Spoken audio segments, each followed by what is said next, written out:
Assalamualaikum warahmatullahi wabarakatuh. Perkenalkan, saya Ira Sri Handayani Tualeka dengan NIM 44432300138. Saya dari kelas 3D, jurusan Ilmu Perikanan, Fakultas Pertanian, Universitas Sultan Ageng Tirtayasa. Di sini saya akan menjelaskan materi seputar biokimia. Saya akan menjelaskan materi mengenai karbohidrat. Sebelumnya kita harus mengetahui dulu apa itu karbohidrat.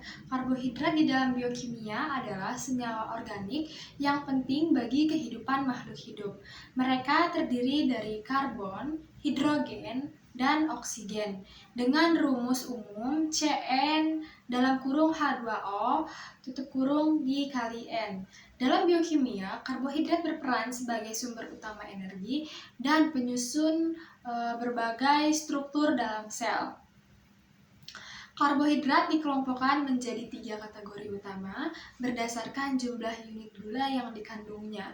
Yang pertama itu ada monosakarida. Monosakarida merupakan unit gula paling sederhana yang tidak dapat dipecah lebih lanjut menjadi bentuk gula yang lebih kecil.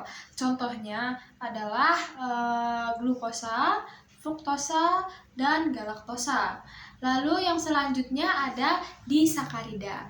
Disakarida ini dibentuk dari 2 monosakarida yang terikat oleh ikatan glikosidik. Contohnya seperti sukrosa. Sukrosa ini ada glukosa dan fruktosa dan laktosa. Di dalam laktosa juga ada glukosa dan galaktosa.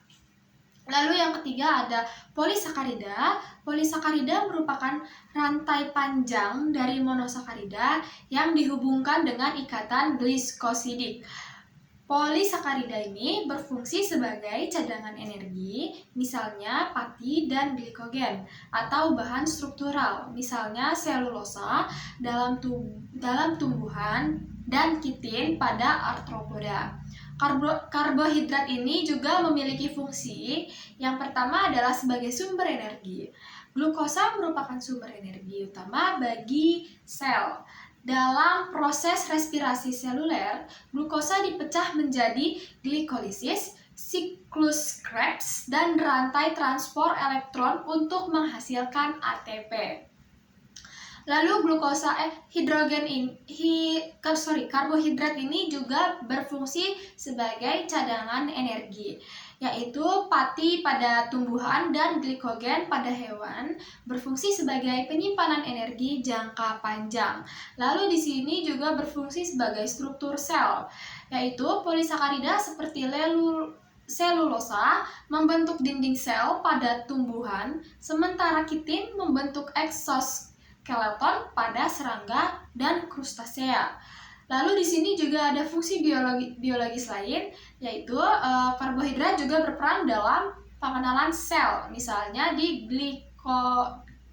glikoprotein dan glikolipid, serta sebagai komponen dalam asam nukleat atau ribosa dalam RNA dan deoksiribosa dalam DNA.